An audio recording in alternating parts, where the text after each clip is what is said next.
evening and welcome to the Laughing Monkey Music Show. Taylor on Wayne Hussey from the Mission. How are you? All right, and you? I'm doing good. I'm doing good. I'm glad you're on. Like I said earlier, I've been a fan for a very long time. And I want to say what's fantastic about you is I know the bands had different, uh, not incarnations, but different members a few times. You've always put out a solid output. And like the last album, Another Fall from Grace, is literally just as good and arguably better than the early stuff you did. Like you're one of those bands that whether you're you know, all over MTV or something in the early years, or now you're very consistent with your output and your songwriting.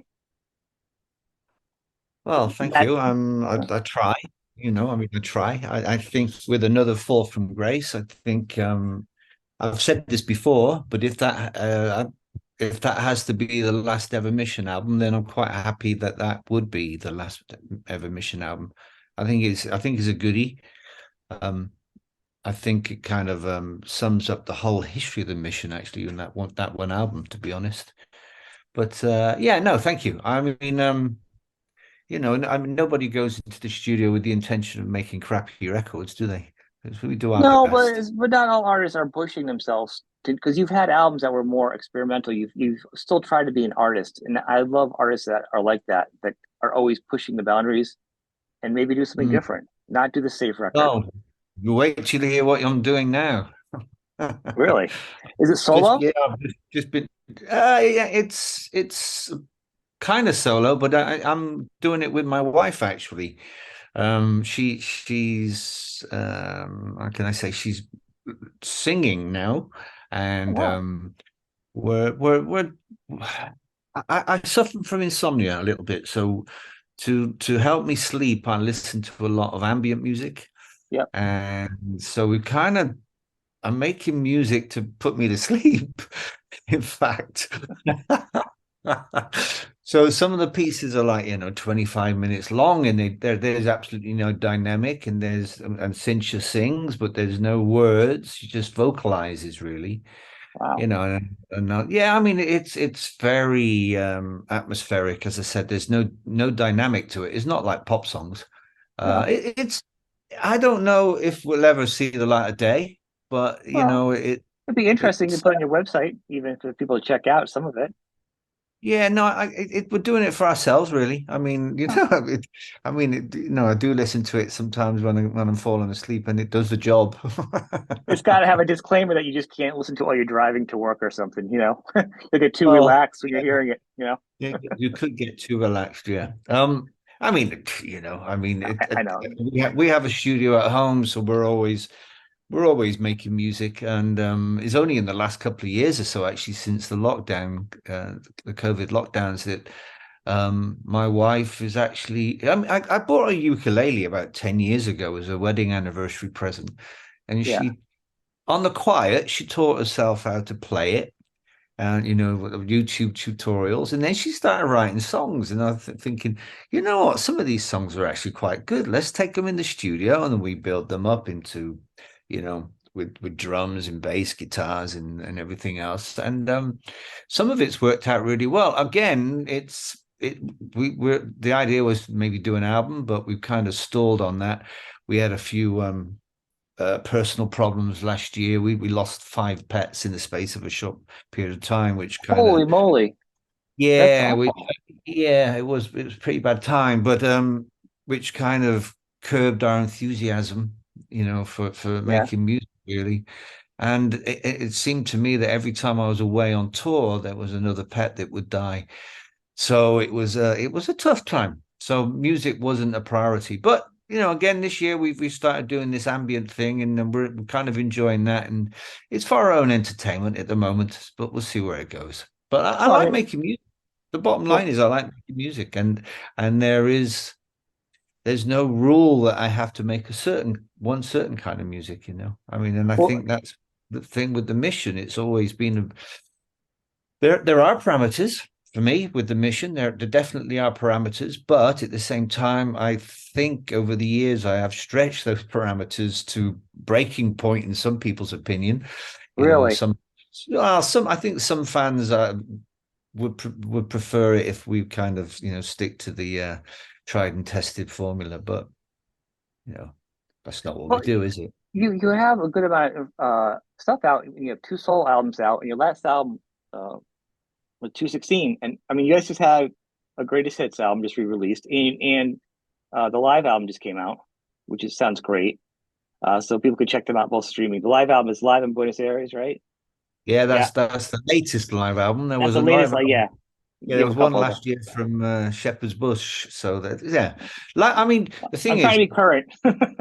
yeah, but the thing is, right now, I think the band are playing as well as we've ever played live. So and in the absence of actually getting into a studio and putting new stuff together, we're actually, we're thinking shows are being recorded. We think, put it out, and as long as there are people that want it and are prepared to listen and even buy it on occasion, then it's worth doing, I Well, think. you have a deep catalog, though. I mean, and I think this is a good time for people that, if anybody's listening, that hasn't really checked you out or know like one song.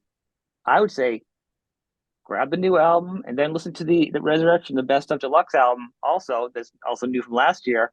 And if you want to go then from there, go to Another Fall from Grace and work backwards. Those are like really good tastes of what the band is, and you can dive into do the deep dive. Yeah, You I mean know, there was an album last year, I think, released or the year before, Collected, which is actually all the singles we've ever released on all the various labels, all yeah, on one release, wow, which was quite a feat actually. I mean, it was a Dutch guy that did it at Universal, and so we had to get permission for various labels because right. we've been around a while now, so we've released records on various labels. So it was quite a job, to put that together. And but it's good. I think it's good because obviously you get the Butterfly on the Wheel, and you get Wasteland, and you get the Severine, all the early hits. But you also get you get all the later singles as well, which a lot of our audience aren't familiar with. Certainly in America, a lot of our more recent albums. Well, I say more recent from the last 25 years haven't really been released in the US, not officially. So, No, and that's what I'm yeah, saying. There's a lot of good stuff out there that, luckily, through streaming platforms, yeah. you can at Mm. least check it out. And it's always Yeah. even better to go buy it from the artist on the website, but at least Well, go yeah, to I mean, streaming and check it out. there's quite a few albums that have come, the rights have come back to us over the last few months. So they are no longer on the streaming platforms, which we are rectifying. We are putting Okay, them that up. was my next question. I We are noticed there's putting, missing albums. yeah, we are gradually putting them back up. I mean, we did start our own subscription streaming subscription thing about a year or so ago, where we charge £5 a month, and then you get every album, and you get all our solo stuff, you get demos, you get all the rare mixes, live stuff that's never been released, mixes that's never been released. I mean, it really is. I mean, we are going through all our boxes and boxes of old cassettes and finding stuff and thinking, yeah, we should put that up. But obviously that doesn't have the same reach as, say, Spotify or YouTube or Amazon. And I know there's, certainly where I live in Brazil, there's a lot of people that listen to Spotify. We have a lot of people that listen to us down in this part of the world that don't have the records. They can't Yeah, afford the records, or they're not available on import or whatever. And so that's their only access to the band's canon of work. it's a hard thing because the bands get paid horribly on Spotify, but Spotify has the easiest reach to get new Yeah, fans than yeah, most applications. Even sometimes I would say easier than iTunes. I mean, iTunes is a bigger platform on some levels, but not everyone has iTunes can have iTunes on their phone, or you know what I'm saying. yeah, So Spotify is an yeah. easier app to have on any phone.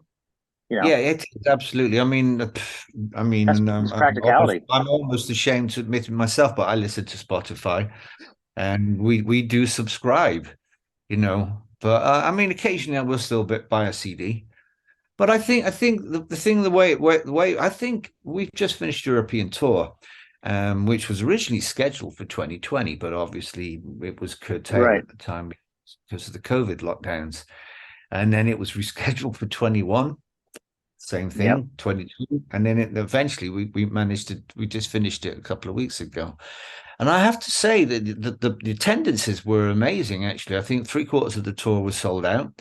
and I was really amazed at how many more younger people were at these shows than previously over the last 10, 15 years. And I have a theory that this is down to the lockdowns. Mhm. So people were stuck at home. Young people listen to music. They listen to music with a zeal, maybe that us older people like me don't listen to. I don't go out and search new music or music I've never heard. You know what I mean. If I come across Yeah, it, great, but I don't go out and rapidly devour new music. Whereas young people do. So if they were listening to somebody that I don't know, that's got, I hate to use the word, gothic connotations, right. then we might get suggested to them, and they might listen and think, I quite like this, and listen more. And I actually think um, that is part of the reason why we were seeing a lot more younger people at our shows this time around. Yeah, I'm convinced of that. Well, I think a few things. I have a theory about when you're younger too. Usually, I think when people digest most music is when you're the most impressionable. That's why it's like your favorite time because you're younger. Your responsibilities are differently, whether it's school or Yeah, college or first jobs, and it's that mid probably early teens to like mid 20s for most people is a yeah, sweet spot for when you devour it. And I think the recommendations is could be good. And then you have a lot of other bands that are touring that may help that are also be on Spotify, like The Cure. If you go listen to The Cure, you're definitely the next band that's going to be recommended. There's a whole family tree of bands that are going to go. You like uh-huh, this band on Spotify, you'll yeah, come up right after a band like The Cure. So like if or vice versa. So I think yeah, any artist that probably helps out a lot too.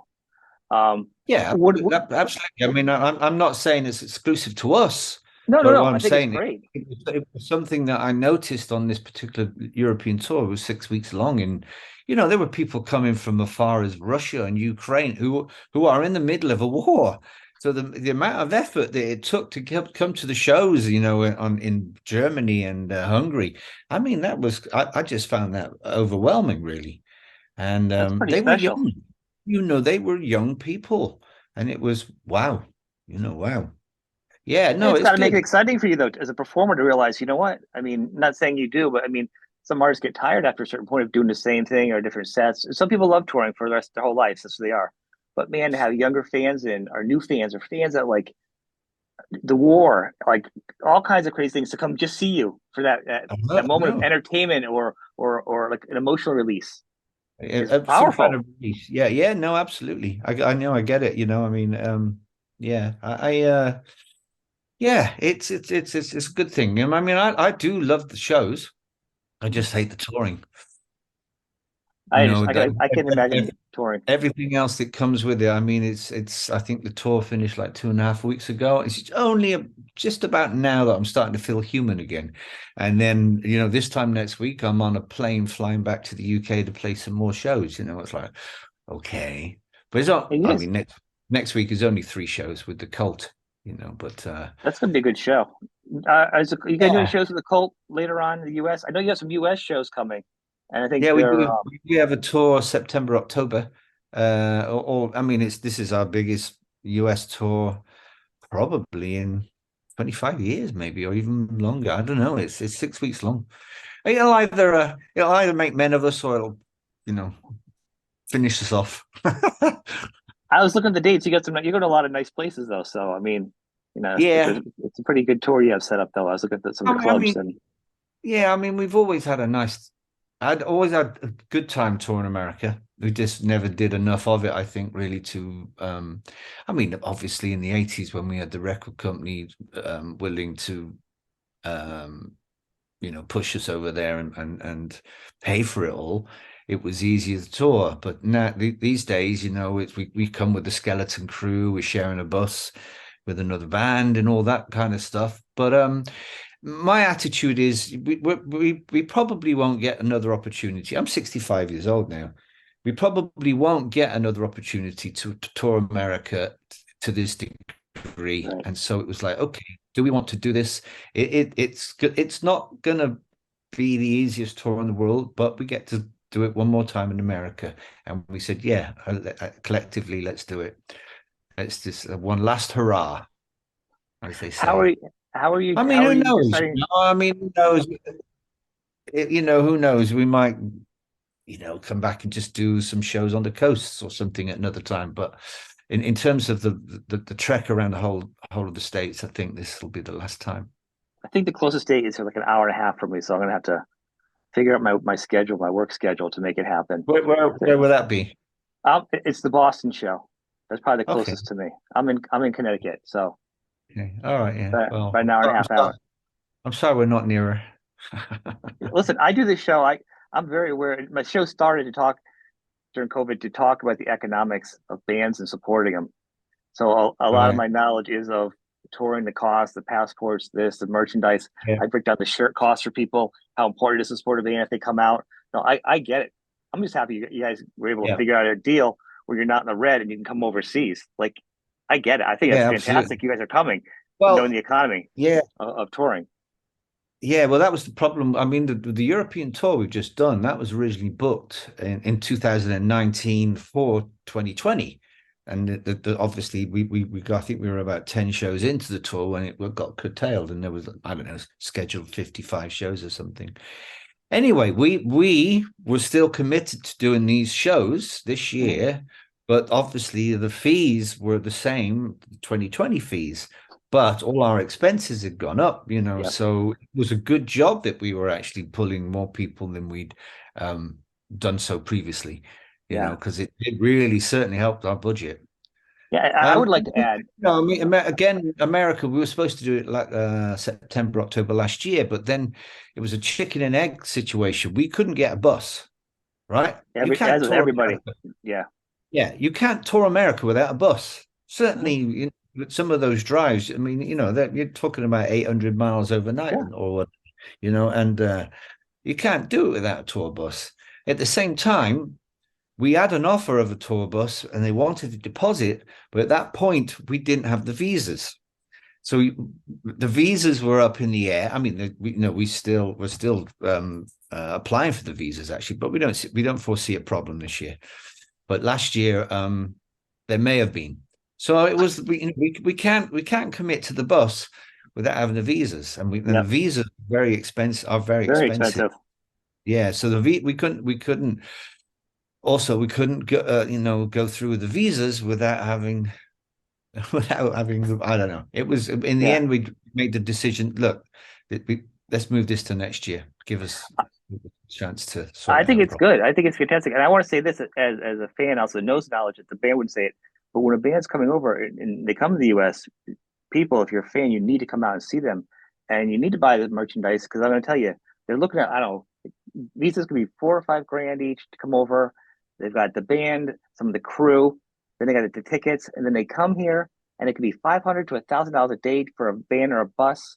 That's just, so Uh-huh. that's all negative. Then if you're taking shirts and merch, you're bringing it over, you're getting tax coming into the country, and then the venue's going to tax you another 30%. So the amount of money the band's getting off the merch anyhow, which being like double Yeah. taxed, Yeah. is so Yeah. Well, small. So that's why yeah. shirts are expensive. Yeah. Well, I think our merch people will actually get the merch produced in America rather than bring it from here. That would be better. But here Yeah. the I mean, venues are charging a lot for taxes though too. Tax well, venues are taxing bands a lot now here. yeah. Well, they do here as well. Yeah. Brexit has really messed things up for us in Europe as well. So that was a whole nother logistical headache we had to contend with this time round that we didn't have in 2020. So Yeah, I don't. anyway, that's moan, bitch, bitch, bitch. It's great being on stage in No, front of an it's audience. not. It's not. That is the best bit. That's That's the not you best bit. using All, all, use. I'm all, saying all the as a logistics, fan. all the traveling. No, as Yeah. a fan, I'm saying you guys aren't complaining about it, but I feel my job to say, hey, they go through all this stuff and don't complain about it. This is why the shirt costs this much. This is why the cost is this. They're just trying to literally. Sometimes they're struggling just to break even. There's no point in Yeah. being an adult and being in the red when you still have bills and they still have lives. Yeah. There's no rock and roll health insurance. That's not a pocket. So like they need to make money, and there's such exuberant costs nowadays. I just like the Yeah. fans to know. We're not in the position where we can lose money. As I said, Right. we don't have a record company willing to bail us out anymore. It's I don't think there's anybody that would right now for any bands. well, absolutely. I think it's all changed anyway. But Yeah. everything we do has to at least pay for itself. Yeah. That makes sense. When you I was talking about the album, like, so like you had two solo albums, and I know you did some book writing. Would you and Not Fall from Grace being the last really great album, but you've had a lot of time and a lot's gone on. And I know you'd answered that's kind of about you and your wife working. I was kind of curious if at some point you had so much had kind of gone on with COVID and changes in life as an artist, and someone who's always writing, if you were almost like inspired and like more stuff kind of started coming to you, like maybe there's one more album in me. There's a lot of stuff that went on in the world to kind of get, you know what I mean? Yeah. I think COVID and the lockdowns affected everybody quite Right. differently. My wife got super creative. Yeah. I, on the other hand, I mean, I think it was just inertia with me. It was like I really didn't feel like doing anything. I didn't know whether I'd see my family in the UK ever again. I mean, like everybody else in the world, we didn't know what the hell was going on or what was going to happen, and that had the opposite effect to me. I mean, I didn't feel like writing my book. I mean, I've written two books now, but I Yep. didn't feel like making new music. I mean, what I did do initially when I got back was re-record Tower of Strength. Got a load of mates in, Yeah. friends. I bullied a few friends and said, "Come on, you play on this, and we'll release it, and we'll raise some money for charity." I just felt personally I needed to do something for the collective good.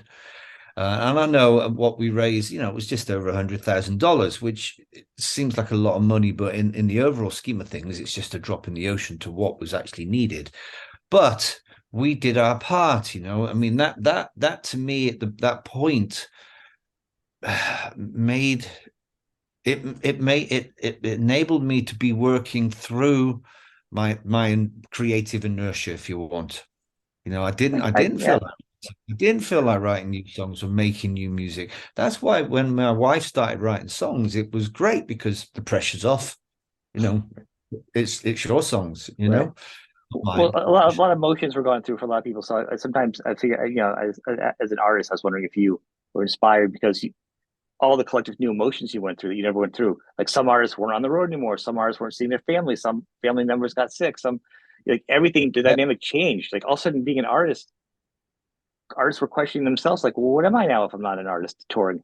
Am I not going to tour again? Like, who am I at home? Like, Well, not yeah, you, but but most people. A lot. Everybody had their own challenges. What I'm saying. yeah, yeah, no, it was a challenge. I mean, basically we have a place in the countryside here, and we have a place in São Paulo. Obviously we stayed in the countryside, and it really did take me the best part of 2020 before I even like picked up a guitar really and thought, oh, that's nice. That's a nice new little tune I've got there. I'll put that on my dictaphone or sat at the piano and played something. I mean, I am constantly whenever I pick up a guitar or sit at the piano. I mean, I'll come up rather than play songs or bits and pieces. I know I might have heard something. Like I'm watching Succession at the moment, right? Okay, so Right. don't tell. And I love the intro music. So I'll sit at the piano and I'll try and work out the chords, and then it evolves into something that becomes mine rather than the theme tune to Succession. I mean, that's really how a lot of my songs come. Is that I think, oh, that's nice, and then you take it, the idea, and you evolve it, and you add your own personality to it, I guess. But yeah, no, I think COVID. I mean, as I said, I think I lost a friend. I lost a couple of family members to COVID, so it was a tough time, and I when I'm not touring, I don't miss it. And when at the end of the tour, I don't have those end of tour blues like a lot of people do. It's like, okay, that's good because I always feel, okay, there's going to be another tour. I always feel that. Um, Do you think you can keep touring like this though, or do you think that you see an end in sight? Like you're like, you know what? Less I touring, less more, one-offs type of things.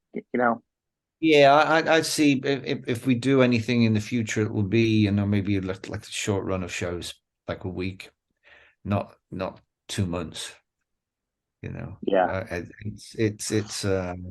I say, I love the shows. I really love the shows, but it's all the other stuff. I mean, it's the lack of sleep, the lack of eating properly, it's the lack of privacy. It's the lack. I don't know. It's just being away from home, Mhm. as well. The longer I stay at home, the harder it gets to leave. You know.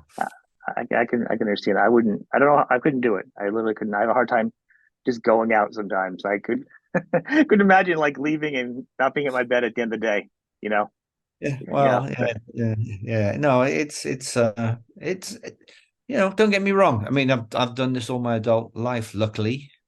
I'm one of the lucky ones for Yep. sure. I'm not a millionaire or anything like that by any stretch of the imagination, but I've made a living from doing something I love doing, and still love doing. I love making music. When you come up with that initial rush and of an idea, and it's the same with writing. When I was writing the books, you get that rush and you have to surrender to it. You cannot be distracted from that moment of creation, because that will go. You can't say, oh, I'm going to go and have dinner now and I'll come back to it, because it will go. Yeah. It goes. You can't Do come back you, to it.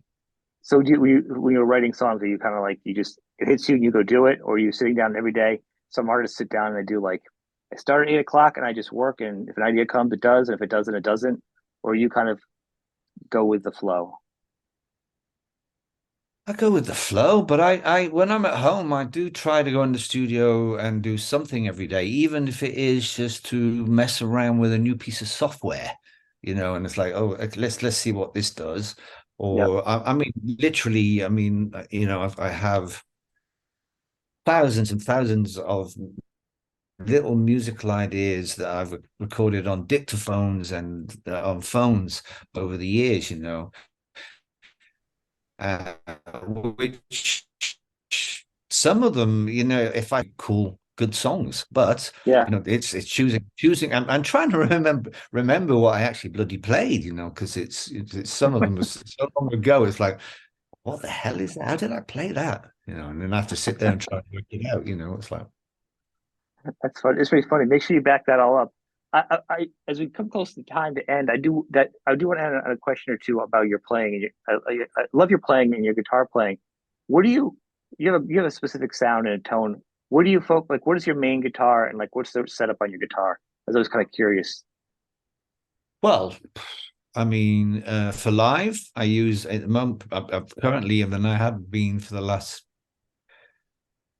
12, 12 years or so since the Mission reformed. I've been using electric Schecter electric 12 string, which they built for me, Yeah, which is actually become a signature guitar now. So you can buy it if you're that impressed with the sound.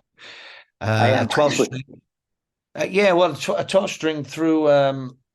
I still use a Roland GP8 that I bought in 1986, I think. I mean, I've got five or six of them now, and a couple in the studio. I mean, they're a bit multi-effects units you program, and they got basically the Boss distortion, the phaser, the delay, things like that, filter, so you build your own sounds, and which I've obviously over the course of the last 30 odd years, there's a lot of sounds in there that are specific to the songs, actually, Mission songs, even some Sisters songs.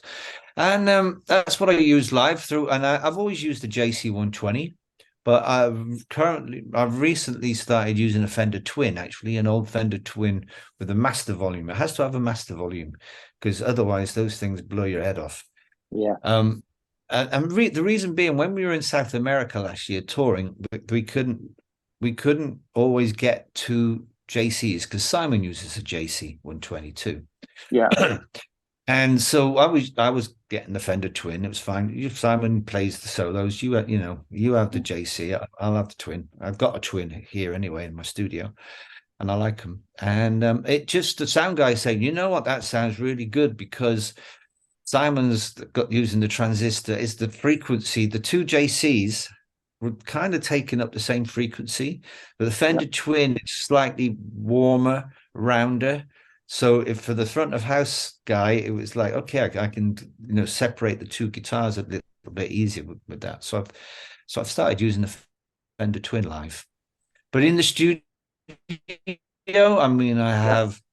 I don't know, I have 40 guitars, you know, and the Gretsch White Falcon, an old Telecaster, a Fender, a 1966 Fender Electric 12, and Martin acoustic, you know, just a whole bunch of stuff, Right. and a whole rack of effects. I also use plug-in guitar plugins. You know, I'm not a purist. It's whatever works.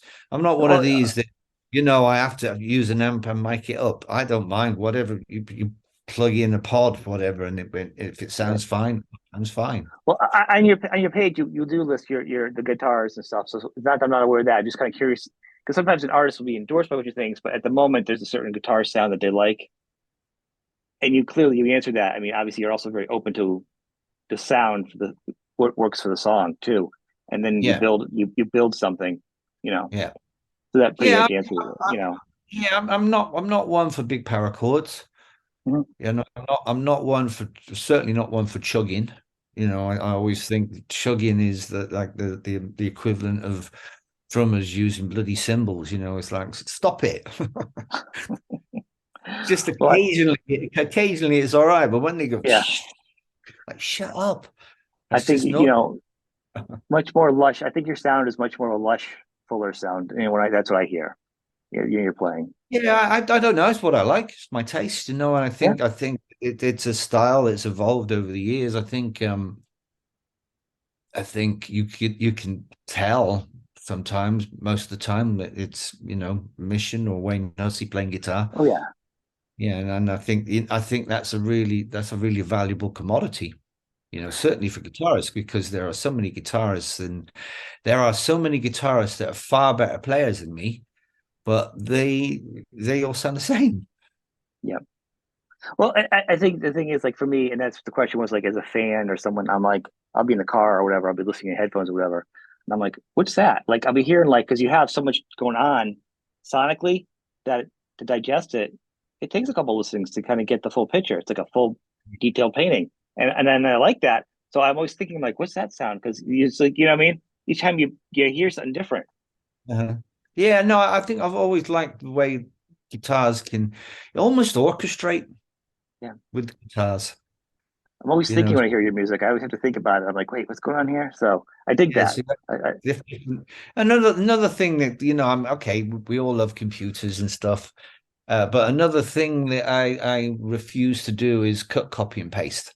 So if you know, yes. if I've got a guitar part, then you play it Yep. each, you know, play each verse differently, because you will play it differently. You know, there will be slight differences in the way you play, you know, and so you know, cut, copy, and paste is not as a no go as far as I'm concerned for guitar parts Well, and for singing, actually, and for singing. I think everything should be live. I love it. That's one of the things with bands nowadays compared to the past, you know, Yeah, is live. I think it's a really sad thing that you know, you listen to 60s and 70s records where bands are playing in the studio together, and they're shifting that air together. Yeah. Now, even our records, I mean, we don't, I mean, another Fall from Grace, we weren't even in the same room at any point on that record. You know, we were just sending files to back and forth to each other Yeah. and recording A lot. at home, It which worked. yeah, it does, but at the same time, you don't have that interaction. You know that you sat there getting excited. Oh, try this or try that. You know, Yeah. it's somebody working on their own on a specific part, and then they send it, and it's like, that bit's great, but that bit's not. Can you have another go at that bit? You know, and Yeah. it's just it's a lengthier process, and it's not as much fun. I always loved making records when we were residential studios, you know, so Yeah. you're all there all the time, you know, and you know, you could work at any hour of the day or night and stuff. And you know, and that was always great fun. I like being in a band and collaborating and, you know, and bashing those ideas out between you. Well, it's part of the creative process being in a band, and it makes it exciting. It's you know the energy you feed off each other's energy. You Yeah. know. Yeah. Yeah. I mean, I think, I think certainly by the third album, The Mission, I think we could become a little bit formula. Our processes had become a little bit formula. So it was kind of time to shake things up a little bit after that. But it was our hand was forced because Simon left the band at that point anyway. So Yeah, we went off and did something else completely different. But I mean, my favorite band probably of the last 30 odd years is Radiohead because you never quite know what you're going to get with no, them. And I love that. I love that element of, okay, what are they going to do next? And that's they're definitely a band that pushes the boundaries of what their audience will accept from them. well, definitely. I mean, even everything by everything to do that band, the games and videos, they're Yeah. always reaching out and Yeah, I mean, technology. I'm not so into the games and videos and stuff, but No, but I'm saying uh, they are into it. I'm saying I've yeah, seen it. I don't but usually follow it, but I've come across it myself. yeah, and I think just the way that they, the one album they did and released, and it was okay. We're going to release this digitally. You can pay what you want for it, or pay nothing Yeah, at all. And I mean, okay, you need to be in a position of a certain amount of wealth and a certain amount of power to yeah, be able to do that. And it's a banker that they would actually, obviously make money on it. But I mean, for us, probably it would fall flat on his face and we'd be left in the red. But we need I don't know, it's time for another shakeup. It's time for another punk, I think. Not in terms of like, the music, because I think there's a lot of good music coming through. You just have to search a little bit more for it. But I think guitar bands are actually making a bit of having a bit of a renaissance, but it's still very underground. But I think the whole business structure has become the mainstream has become very conservative yeah, again. And the major record labels play very safe. They won't even listen to the music unless you've got a million Instagram followers or whatever oh the yeah. number is. You know what I mean. And that's what they look at these days, is the likes and the followers. And it's like, it would be a terrible time to be in a new band, I think. Really I, I difficult. I couldn't imagine it's there's so much new music out there, and yeah, the record labels are more like you're there's no support there anymore. And then like as an artist, yeah, if it likes or how popular you are, it doesn't matter how big a band you are, how many platinum albums you've had. If you don't have a big Instagram account, there are Yeah. huge artists that aren't getting looked at. And I know like over in it was Japan, the songs have to have a certain beat to it, like a certain timing to it also. Or they won't even play it. Yeah. Certain artists, big artists, songwriters will send it over there. They're like, nope, too slow. You got to change the beat. You got to change this. Like, and these guys have written like 20, 30 number one hits. And they're like, nope, Yeah. that's not what we want. Yeah, I know. So, It's the old. I mean, I'm not a fan of Ed Sheeran. I mean, I'm not really that familiar with his work, but I do know that whole court case that he was embroiled in recently, where yeah, he one of the things he did is, look, I can sit here with this guitar and play you and every song that's in the top 20 right yeah, now with the same four chords. And that's the way it has become. And the whole thing about artificial intelligence. It's now you got AI making uh, music. It'll become even more kind of generic. It's just and that to me. That's why someone like Billie Eilish for me is a breath of fresh air. yeah, Because that really does go against what the Taylor Swifts of the world and the Katy Perrys of the world. yep. And so every generation needs its own heroes, and I think Billie Eilish is a good one for the kids of today, to be totally frank. I agree with you. I think I agree with you on that one. I don't know who's new for rock and roll though. I don't know. I I was don't in, know either. I mean, as I said, I think it's underground. It's gone underground again, but that's not necessarily a bad thing. Because as soon as it goes overground, then it becomes diluted. It yep, becomes, if you have one guitar band that becomes really successful, then the record labels will want their own guitar band to sound exactly the same. Yep. That's the way that's the way it works. You know, people's attention span is it's music is too easily available, and you know, it's like sitting down to watch something on TV at night. You could spend an hour before you decide what you want to watch. Every Just night in my house. Every night in my house. absolutely. And uh, it's the same music, you know. I mean, how many times do you listen, you know, Spotify and think, "I'll try this." Oh, don't like this much. And yeah. then try something else. When I don't know how old you are, but when I was young, we didn't have, you know, you would have to make the effort to go into town on the bus Uh, with your I'm pocket money. 52. But yeah, my Yeah, cassettes and I have records. Yeah. yeah. You buy your record and you get back on the bus and you're reading the sleeve as you know, on the bus on the journey home, excited to get home to play that record. I remember buying And records I never even listened to just because the artwork looked cool. I wanted to try it Yeah, out. yeah. I mean, there were, you know, records I bought as well without ever hearing anything, just because I'd liked the previous record by the band. Yeah, exactly. Yeah, yeah, yeah. Now it's also easy and disposable, and that's and it's whilst it's good and easy for us, at the same time, I think it's devalued music. Or it's devalued culture. It's not just music. It's you know, the access to books, the Yeah. access to films, entertainment, the whole thing. But you know, kids today will look back in 50 years. And do you remember the time when we used to have to look for things online, and Yeah. it's like, Now you it's in my know, head or something. Yeah. yeah, it's all rose tinted glasses, really, isn't it? I You look guess, back. but like big on both sides of the fence at my age, I am glad that I had the experience of radio, record players. I still, still have vinyl, like all those, the change actually, being able to go through the years of vinyl to, to CD, I mean, cassette to CD to this to that, to be able to have that experience is great. And no one's going to have that moving forward. And I think everything's regulated to just a soundbite.